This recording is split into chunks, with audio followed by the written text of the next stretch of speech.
Chapter 8. And it came to pass at the end of 20 years, wherein Solomon had built the house of the Lord and his own house, that the cities which Huram had restored to Solomon, Solomon built them, and caused the children of Israel to dwell there.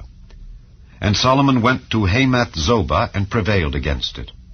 And he built Tadmor in the wilderness, and all the store cities which he built in Hamath. Also he built Beth-horon the upper, and Beth-horon the nether, fenced cities with walls, gates, and bars. And Baalath, and all the store cities that Solomon had, and all the chariot cities, and the cities of the horsemen, and all that Solomon desired to build in Jerusalem, and in Lebanon, and throughout all the land of his dominion. As for all the people that were left of the Hittites, and the Amorites, and the Perizzites, and the Hivites, and the Jebusites, which were not of Israel, but of their children who were left after them in the land, whom the children of Israel consumed not, them did Solomon make to pay tribute until this day. But of the children of Israel did Solomon make no servants for his work, but they were men of war, and chief of his captains, and captains of his chariots and horsemen. And these were the chief of King Solomon's officers, even 250 that bare rule over the people.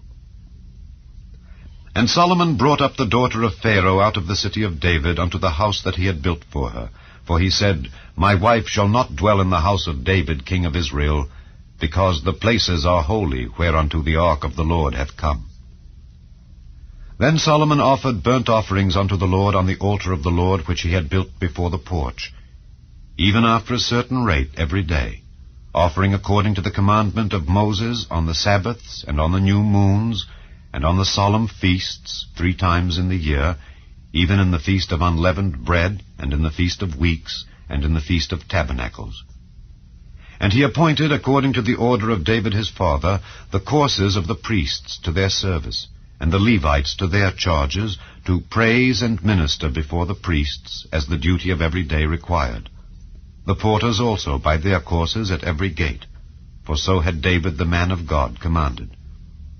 And they departed not from the commandment of the king unto the priests and Levites concerning any matter, or concerning the treasures. Now all the work of Solomon was prepared unto the day of the foundation of the house of the Lord, and until it was finished.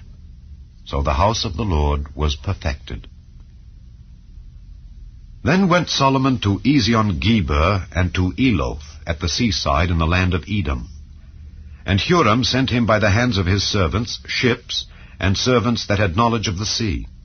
And they went with the servants of Solomon to Ophir, and took thence 450 talents of gold, and brought them to King Solomon.